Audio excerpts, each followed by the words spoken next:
Olá, queridos amigos, muita paz, que a paz do nosso querido Mestre esteja em nossos corações, que a espiritualidade boa que nos ajuda na divulgação da doutrina espírita esteja conosco nesse instante, nos trazendo paz e luz no coração. Quero saudar os nossos amigos, os nossos confrades e confreiras que estão conosco nesse instante, que nos assistem através das ondas da internet, aqui através dos canais virtuais. Estamos todos aqui agora unidos nesse ideal de falarmos um pouco sobre o nosso companheiro, amigo, o nosso querido Espírito mais perfeito que já pisou na face da terra, que é ninguém menos do que Jesus. Quem é Jesus de Nazaré? Essa é uma pergunta que eu tenho certeza que a maioria dos cristãos não teria nenhuma dificuldade em responder. Nós, inclusive, aqui como espíritas, podemos dizer Jesus é o arquiteto do planeta, ele é aquele que criou tudo isso, é o governador espiritual do planeta Terra. Podemos dizer que ele é realmente um espírito iluminado, um espírito puro, perfeito. Há outros que poderiam dizer que Jesus é Deus, a Terra, Jesus é um espírito divino, filho unigênito do Pai. Nós temos unigênito do Pai, nós temos muitas possibilidades de interpretar esse companheiro chamado Jesus de Nazaré. Mas quem ele foi de fato e como a doutrina espírita olha para Jesus e vê, enxerga, nos apresenta Jesus de Nazaré. Bom, a primeira coisa que a gente precisa compreender em relação a Jesus é que Jesus, de fato, não é um objeto, vamos dizer assim, enquanto matéria de estudo, de consenso, né? Jesus possui realmente muitas possibilidades de visualização, de interpretação. Isso não é de agora. A gente remonta aí, provavelmente, lá para o século II, quando a gente vai encontrar as primeiras formulações a respeito desse nosso companheiro. Para os membros do século I, com exceção de Paulo, Jesus era um homem normal, que viveu normal, se submeteu às coisas normais e encarou as coisas normais da vida. Jesus era esse companheiro. E ele, a partir de um determinado momento, ele começa a ser visto de outra forma, sobretudo por conta do fenômeno aí da ressurreição, né? Então, outros como Apolônio de Tiana, que foram contemporâneos de Jesus, eles tiveram também uma natureza de realização de milagres. Também tem histórias curiosíssimas a respeito dele, mas este não ressuscitou. Esse morreu e depois que morreu, caiu no esquecimento. Apenas os registros históricos o resgatam, mas nada se compara a Jesus, que dividiu a história antes e depois dele. Então atribui-se a isso o fato de que Jesus, de alguma forma, foi visto pela humanidade de uma maneira diferenciada. E aí, lá por volta do século II, nós vamos ter um pensador chamado Marcião, que ele vai criar uma teoria chamada do docetismo. Então, o docetismo, ele previa que Jesus era divino. Jesus era divino. Jesus nasceu Deus na Terra. Essa é uma ideia, inclusive, que vai estar impregnada, inclusive, em João, né? João tem esse viés também de dizer que Jesus é o Verbo encarnado, é o Verbo divino encarnado. E se nós formos fazer uma análise das cartas de Paulo, também temos aí em Jesus algo diferente, né, do que um homem simplesmente. Mas o docetismo ele vai vigir durante muito tempo, ele vai cair lá por volta do século V, né, quando a gente vai ter aí ele realmente sendo refutado e essas teses vão dando lugar a outras interpretações, como por exemplo a ideia de Ário, né? A ideia de Ário Jesus, ele era, na verdade, ele não era divino, mas ele tinha duas naturezas, né? Uma natureza humana e uma natureza divina. E essa natureza se expressava em ele como sendo um único elemento, né, onde você tinha ali uma consubstancialidade entre Deus e o homem. Né? Então, a teoria de Ário era que nós tínhamos um ser também especial, mas que teria, portanto, uma natureza humana e que ele podia possuir essa possibilidade não se confundindo com Deus. Né? Ou seja, embora existissem essas duas características, aquela característica divina, ela apenas uma manifestação dele, não se confundia, vamos dizer assim. Né? Havia as duas naturezas. A natureza divina, a natureza humana, e Jesus, como era um ser especial, ele ficava ali. Nenhum nem outro. Ele não era nem o divino, nem o homem. Né? Então, embora ele tivesse essa característica divina, embora ele trouxesse essa característica divina, mas Ário afirmava que existia também uma característica humana e que essa característica humana fazia uma diferenciação em Jesus. Depois nós vamos ver uma outra teoria que vai trazer a ideia do monomorfismo, ou monofisismo, melhor dizendo. O monofisismo. O monofisismo estabelecia que essas duas naturezas, humana e divina, elas se confundiam em um só elemento. De fato, havia uma predominância da natureza divina, mas havia um único ser que se expressava dessas duas expressões com predominância do divino. E diofisismo era a oposição ao monofisismo, que estabelecia as duas naturezas atuando de forma separada, sem se misturar, né? Sem essas duas se misturarem. Então Jesus continuava sendo um ser especial por essas teorias. Nós temos uma outra teoria, que essa teoria ela teria sido colocada, né, como possibilidade, que é a teoria adocionista. A adocionista era uma teoria que foi criada por Paulo de Samosata. Esse é um bispo de Antioquia que cria essa teoria que Jesus era um homem comum, né? Jesus era um homem comum, mas que ele teria sido tão assim especial, ele teria sido tão mágico, tão perfeito, que Deus escolheu ele para ele ser o mensageiro da sua mensagem aqui no planeta Terra. Então você vê que realmente tem aí muitas possibilidades da compreensão de quem que era Jesus e qual que era a sua essência. Qual que é a essência do seu corpo, qual que é a essência da sua existência, ou seja, o homem de Nazaré se transformou em Deus. Como isso acontece, né? Hoje nós temos vários livros explicando como Jesus se transformou em Deus. Esse é um livro de Bart Ehrman que fala sobre isso. Né? E muitas das religiões adotaram esse modelo, aonde Jesus realmente se aparece como sendo esse ser especial divino. Que ele era especial, não há nenhuma dúvida. A questão é qual é a natureza real de Jesus. Né? Nesse aspecto é o que a gente vai ver como é que a doutrina espírita assim nos apresenta. A primeira coisa que a gente pensa é que do modelo tradicional, esse espírito iluminado é Deus. E isso existe em nossa cultura, né?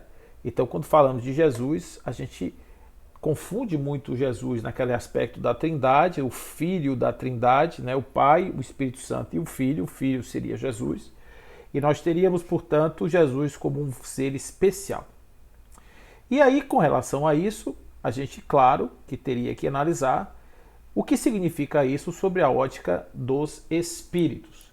E isso vai vigir, né, essa ideia da fixação dogmática de Jesus e paradigmática de Jesus como um ser divino, até surgir, no século XIX, outras possibilidades de compreensão do espírito. Porque o que realmente dá o destaque, assim como quando Galileu, quando Copérnico começam a olhar o céu e decifrar mistérios que antes estavam na Bíblia de maneira muito assim fixadas através dos concílios, através dos estudos, etc.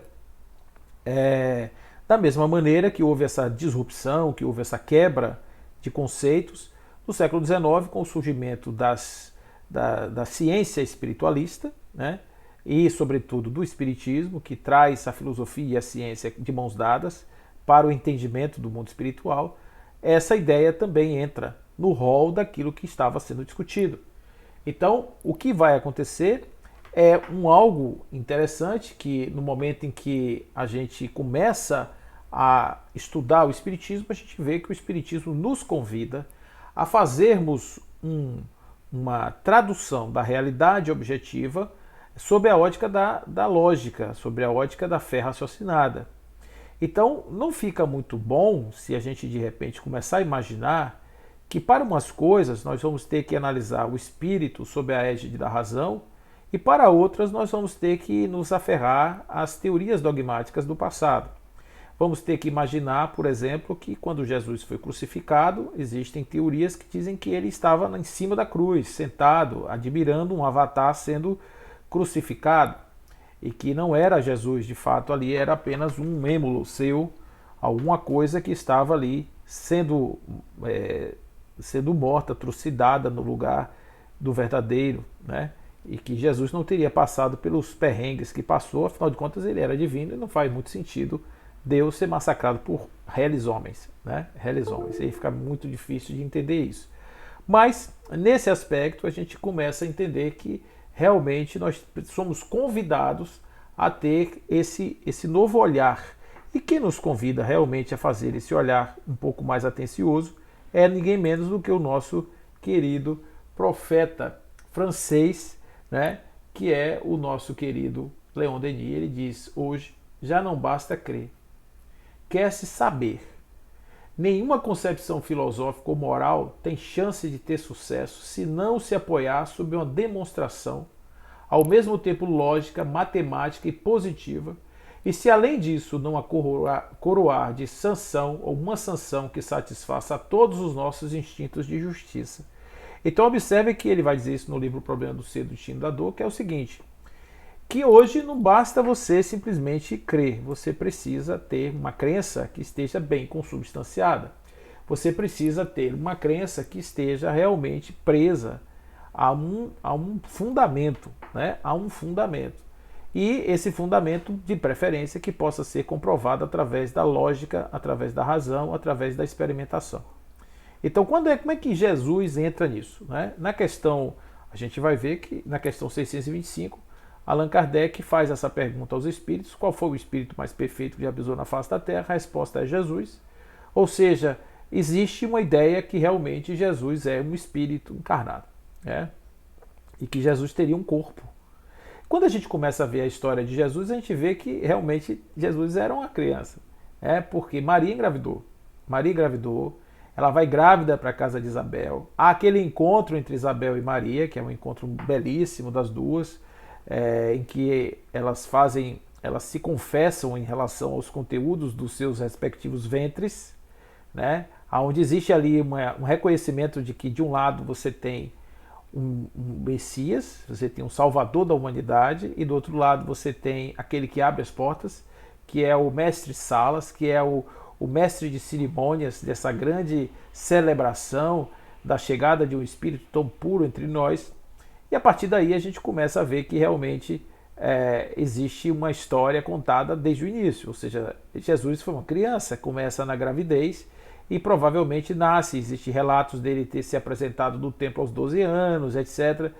E tudo isso mostra que ele foi uma criança. Quando os pais fogem para o Egito carregando o neném, era um neném que nasceu numa manjedoura, né, e que, portanto, foi carregado para o Egito. Então a gente tem aí muitas evidências de que houve uma criança e que essa criança cresceu e virou o Jesus de Nazaré que nós conhecemos, o Jesus grande, adulto, né, que viveu entre nós, que fez o seu périplo e que em determinado momento, por conta das suas atividades, ele foi morto a mando de Pôncio Pilatos, dentro de um julgo muito severo que misturava a teologia, que era a lei dos judeus, e também o Império Romano, que guiava com mão de força todos aqueles que tentavam subverter a ordem, eles eram conduzidos então ao reino celestial, né? No caso, ou aos infernos. Então, nesse caso, ali havia, nas proximidades de Jerusalém, havia um monte que de tantas caveiras ele era chamado de Monte das Caveiras, ou Monte da Caveira, que era o Gólgota. Era ali que eram diariamente executados centenas de pessoas, dezenas, centenas de pessoas, dependendo da ocasião, a mando de um psicopata que tomava conta daquela região, que era o governador, que era o mandante daquela região e que cuidava realmente dos assuntos à mão de ferro. Tudo que Roma não queria era que houvesse qualquer tipo de revolta, qualquer tipo de movimento, porque a paz para Roma representava o domínio total sobre o território. Então, Jesus nasce nesse período e ele vive, ele sofre as injunções carnais e, portanto, ele morre como qualquer ser humano. Ele nasceu como qualquer ser humano e morre como qualquer ser humano. Se nós formos olhar outras teorias, como a teoria, por exemplo, de Jean-Baptiste Rustang, falando sobre Jesus, ele vai resgatar teorias antigas sobre o corpo fluídico de Jesus, essa coisa de que Jesus era um ser mágico, era um ser místico, que veio das estrelas. E é um livro muito belo chamado Maria. O espírito miramês confessa que, na sua visão, o sêmen que fecundou Maria veio de outra galáxia, veio de outro planeta. Então Jesus seria uma espécie de ET infiltrado entre os humanos a partir da interferência divina. Muita imaginação, apenas para podermos reconhecer que a escala espírita de Allan Kardec funciona. Realmente, aquela escala espírita ela representa, de fato, um vir a ser dos espíritos, um processo evolutivo dos espíritos, denotado em graduações ou gradações que podem mostrar o quanto esses espíritos já evoluíram, já amadureceram em termos das suas faculdades e das suas possibilidades. Então, a gente fica meio assim, sem muito espaço para, dentro do movimento espírita, adotarmos qualquer tipo de teoria que não seja essa mais absolutamente ligada na razão. Mas também o espírito Viana de Carvalho vai dizer, através de Divaldo, que existe um movimento, mesmo dentro do movimento espírita, né, no sentido de dizer que nós temos que mexer nas coisas, né, que temos que mexer, que temos que alterar. Então, de um lado, nós temos os conservadores, que não admitem as contribuições, né, experiências científicas e tal, da modernidade, e que confirmam essas coisas. E, de outro lado, tem os chamados evolucionistas, aqueles que estão propugnando por uma adaptação dos textos e das revelações aos tempos atuais, adulterando os conceitos valiosos sob o falso pretexto de que alguns deles estão superados. Isso aqui a gente já viu muitas vezes, determinados movimentos dizer que Kardec está superado, que aquilo não é verdadeiro e etc. Mas existe uma coisa mais importante de tudo isso dentro do nosso movimento espírita brasileiro. Vocês sabem que nós temos um tempero especial com relação ao cristianismo, né? Então, o espiritismo brasileiro ele tem um sabor cristão diferente de outros movimentos espíritas em partes diferentes do mundo, né? Então, na Europa, por exemplo, é bem diferente. Lá é mais científico, lá é mais filosófico, enquanto que aqui no Brasil é predominantemente religioso.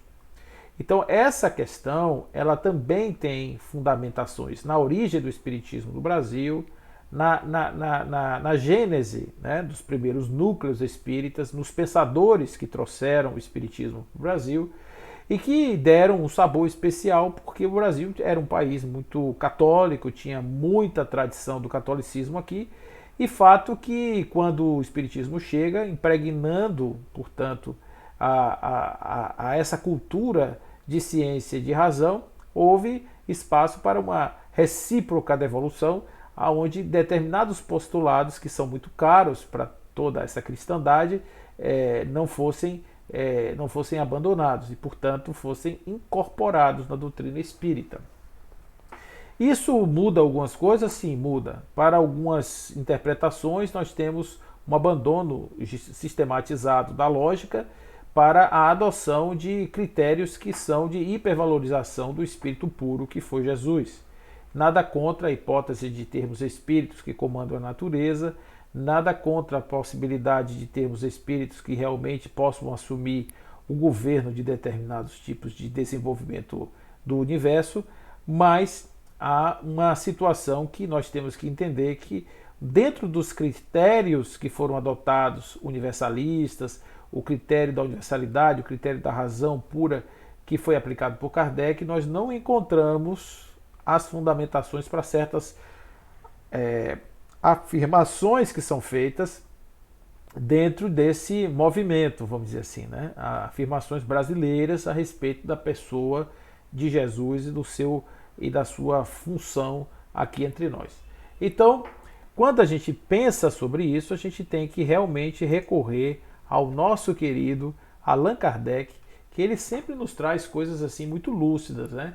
Então, Leon Denis, por exemplo, falando dele, diz assim, através disto, né, que se mostram as qualidades do autor, através dessa forma, desses critérios que ele utilizou.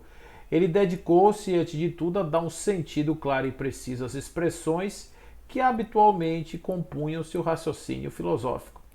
Depois, a definir limpidamente os termos que podiam ser interpretados com sentidos diferentes, e isso aí ele usou para várias expressões, como alma, o próprio nome espiritismo. Muitas pessoas confundem espiritismo, acham que espiritismo é procedimento, dogma. O espiritismo não é nada disso. O espiritismo é ciência e filosofia. Existe dentro do espiritismo um conjunto doutrinário, mas que está baseado em uma filosofia e uma ciência, que estuda a origem, a destinação e as relações dos espíritos com os encarnados, e que tem aspectos como, por exemplo, Deus e a natureza, a compreensão de Deus. Então a gente vai ver Allan Kardec resgata através dos espíritos quem? Camille Flammarion está representado ali em Deus da natureza, Baruch Spinoza, Kant, quem é, enfim, que vai estar representado na teoria filosófica. Allan Kardec deixa bem todo mundo calmo em relação a isso e diz, olha, o espiritismo não é uma filosofia de sistema, não é uma filosofia de escola e, portanto, traz suas ideias, e suas ideias são muito simples de serem adaptadas, incorporadas, etc. Mas a gente tem que entender que para ele fazer isso de maneira tão segura, ele precisou realmente construir um arcabouço sólido para as suas convicções. Eu quero mostrar a vocês aqui. Recentemente houve aí uma discussão a respeito de textos e tal, de traduções, só para vocês terem ideia de como isso pode ser sutil no aspecto da mudança de um texto e o quanto isso muda o significado. Então a gente tem aqui em uma determinada obra, que eu não vou dizer o nome para não polemizar, mas uma obra da doutrina, onde está se falando aqui sobre a natureza de Jesus e a parte mais importante da revelação do Cristo, no sentido de que ela é a origem primeira, a pedra angular de toda a sua doutrina, é o ponto de vista totalmente novo sob o qual é necessário considerar a divindade. Então isso é o que está escrito lá, e esse texto, que está como um resgate de uma das primeiras edições deste livro, observe que existe ali a necessidade de reconsideração da divindade. Jesus mesmo está trazendo, segundo a doutrina espírita e os espíritos, a análise dos textos de Jesus está trazendo uma necessária reconsideração da divindade, ou seja, uma mudança nesse pano, e é totalmente novo. Observe que está dizendo totalmente novo. Uma interpretação, não melhor, uma tradução posterior do mesmo texto diz assim: a parte mais importante da revelação do Cristo, no sentido da fonte primária, da pedra angular de toda a sua doutrina, é um ponto de vista inteiramente novo sobre que considera ele a divindade. Então aqui está mudando tudo. Não tem nada a ver com o primeiro texto com o segundo.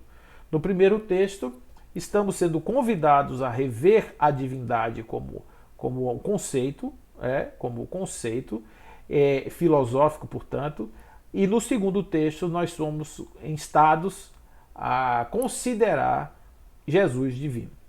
Então, claro que divino todos somos. Né? Divino não existe nenhum espírito posicionado, aliás, nada posicionado da natureza que não seja divino, mas não precisa forçar a natureza também. Né? Tudo é divino, mas não é porque Jesus tinha determinadas propriedades que lhe são atribuídas que ele possa ser considerado divino e os demais não. Né? Então, nesse aspecto, nós temos que reconsiderar a figura de Deus.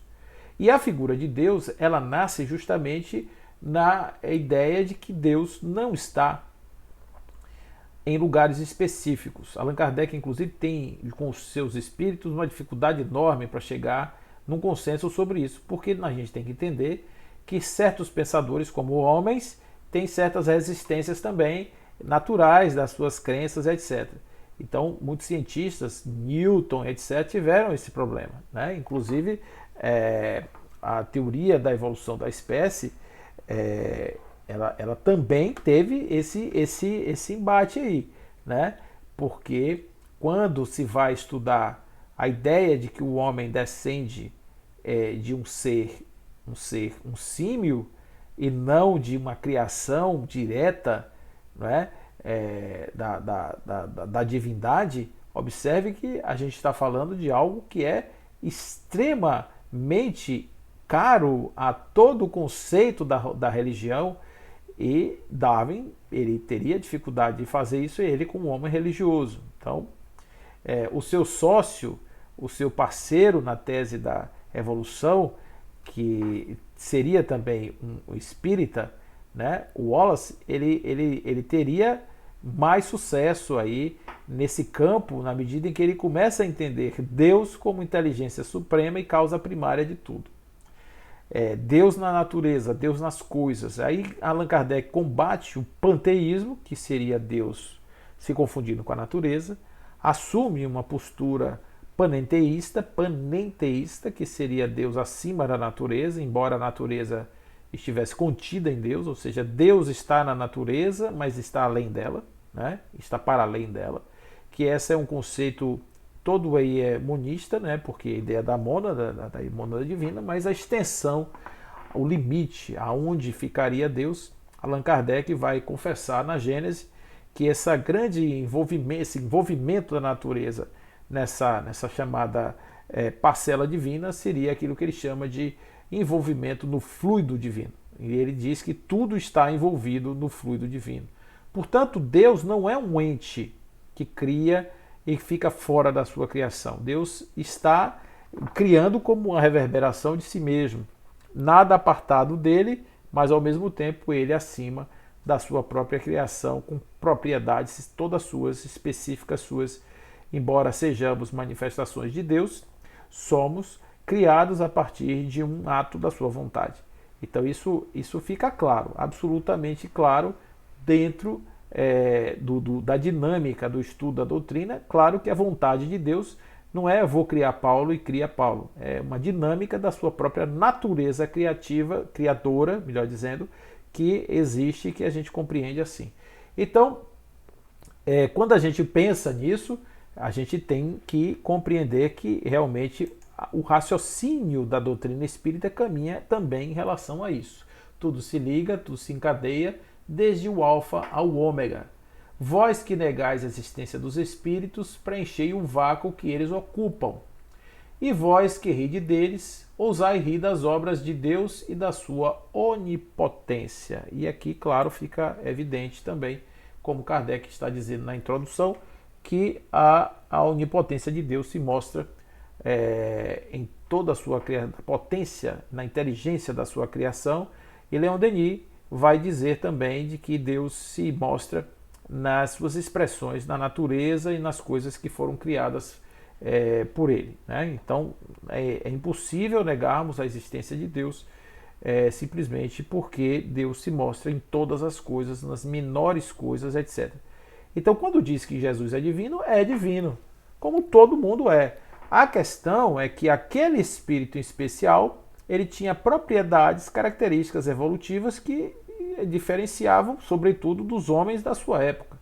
Jesus, em comparação com o homem típico do século I, era um expoente assim, muito acima da lógica. Então, é claro que um homem desse cria um contraste muito grande. Então, para isso, nós temos que pensar aqui em uma frase que está na questão 625, para além daquela que eu já citei, né, que Jesus é o modelo, é melhor, o espírito mais perfeito, e que está aqui para servir de modelo e guia. Então, a minha pergunta, que sempre é uma provocação importante, me diga uma coisa, como é que um modelo pode ser modelo para algo que nunca pode ser igual ao modelo? Aí não é modelo. Então, se você pega, por exemplo, um modelo que vai posar para um quadro, então o pintor, teoricamente, vai expressar na tela exatamente, se ele for um bom pintor, claro, ele vai representar exatamente aquilo que está na sua frente, que é o modelo. Então, a obra criada será uma réplica do modelo. Modelo serve para isso. Então, se você vai fazer um molde e você vai fazer um copo de plástico, você pega o molde, bota lá o produto, aperta na temperatura e o copo tá feito rigorosamente de acordo com o molde ou o modelo. Então, se Jesus é modelo e Jesus é um espírito e Jesus está encarnado, significa dizer, dentro da lógica kardeciana, que Jesus é um modelo porque todo ser humano pode ser como ele. Muitos já foram para a forca, já foram para a fogueira por dizer o que eu estou acabando de dizer, né? Então, ainda bem que não, pelo menos nesse aspecto não existe ainda, ou não existe mais a Inquisição. Para outros assuntos ainda existe, mas para esse ainda não. Então, nesse caso especificamente, Jesus só pode ser modelo e guia se nós pudermos caminhar no sentido de nos tornarmos como ele, tais quais Jesus.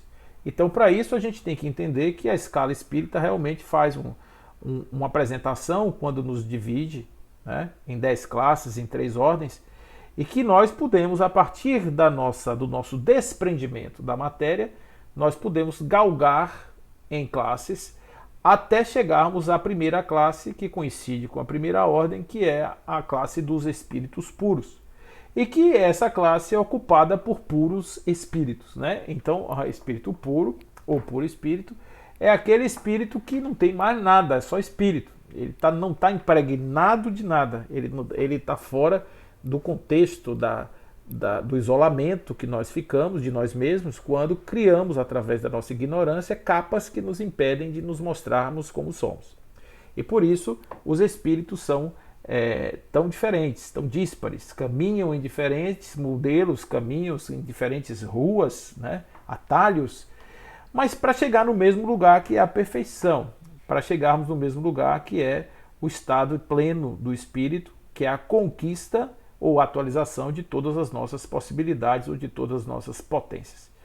Então, para isso, Jesus realmente ele veio à Terra para dizer assim: meus filhos amados, eis que eu posso ser para vós um modelo e guia, na medida em que, se observardes os meus atos, podereis fazer o que faço e muito mais.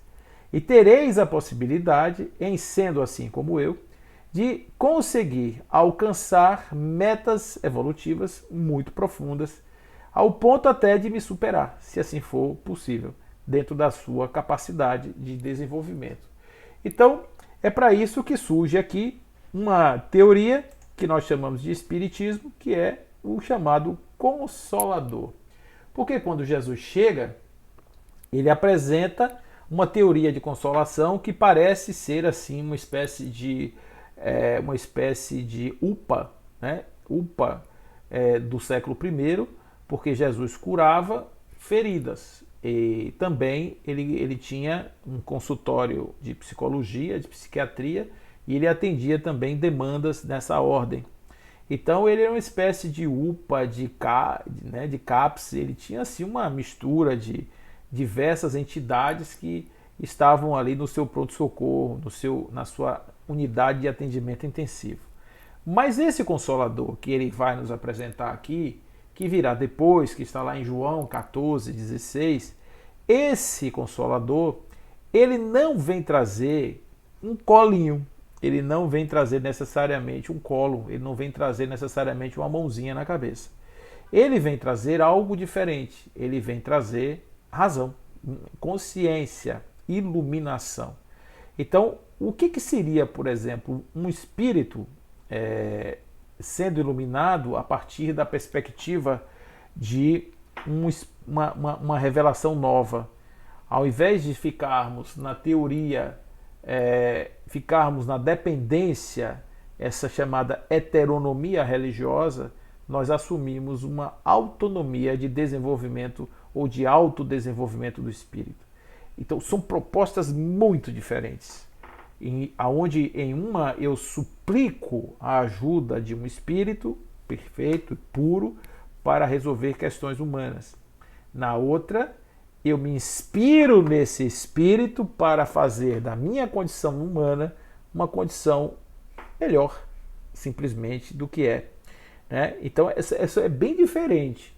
Em uma, eu sou dogmático, eu preciso da exaltação, eu preciso do louvor, eu preciso da busca incessante por uma conexão através de atos, né, que são os atos praticados nesse sentido. E na outra, eu preciso ver quem foi este homem, o que ele fez, o que ele trouxe para a humanidade, o que ele construiu para a humanidade.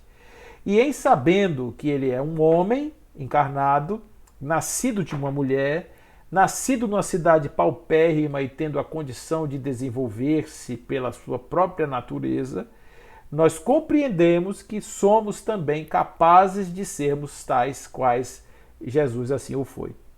Então, assim, nós podemos aumentar a nossa possibilidade e crescermos nessa dimensão. Então, o cristianismo traz muitas coisas importantes, sim, sem dúvida, traz uma valorização dos textos, sobretudo a preservação dos textos até os dias atuais.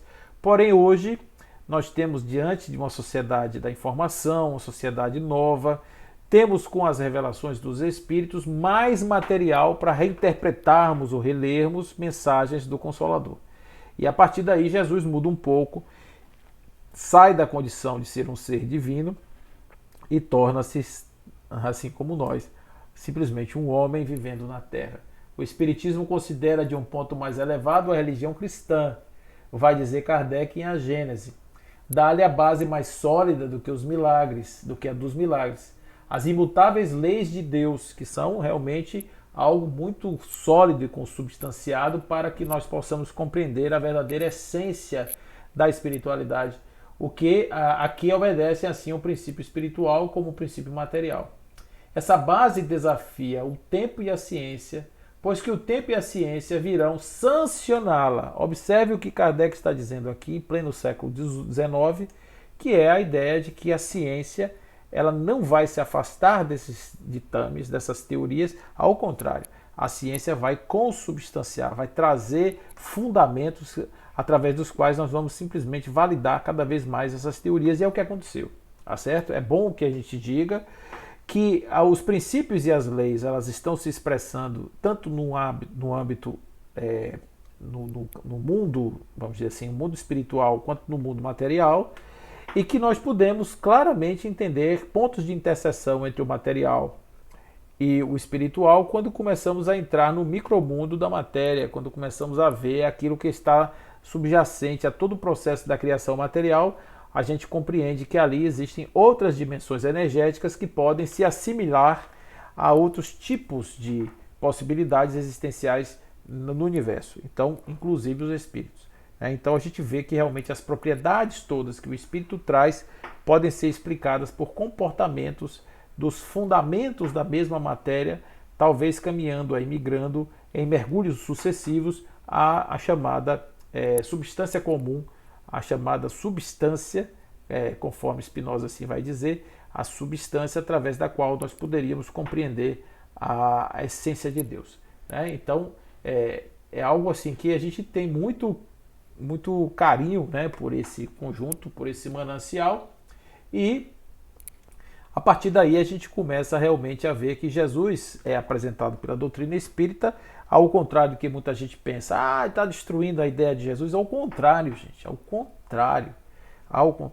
A visão de Jesus como um homem que viveu, como um homem que foi um homem, mas um espírito puro, mostrado e através, evidenciado num corpo humano, isso mostra que realmente existe uma esperança muito grande para a Terra, que existe para nós muitas, mas muitas e muitas consolações ainda a serem descobertas, na medida em que nós nos libertarmos de algumas injunções, algumas amarras que nos prendem ainda a compreensões do passado.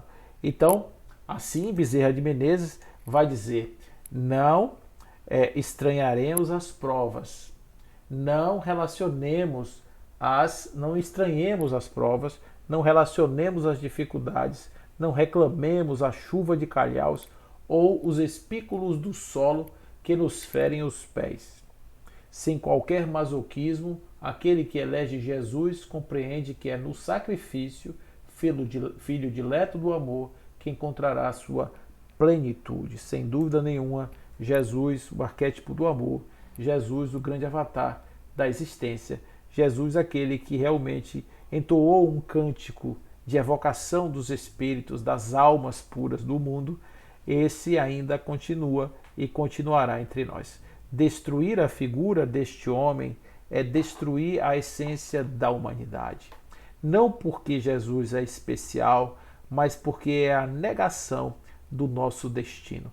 É como se estivesse dizendo que nós somos os trastes que devemos nos conformar com a nossa ignorância sobre nós outros, sendo guiado pela indústria do entretenimento, pela alcoolemia, pela drogadição, pela sexolatria. Apenas os prazeres importam, apenas as limitações humanas são relevantes. Os grandes avatares são negados, são vilipendiados, são tirados do seu patamar, e com isso a humanidade perde os seus referenciais de ascensão.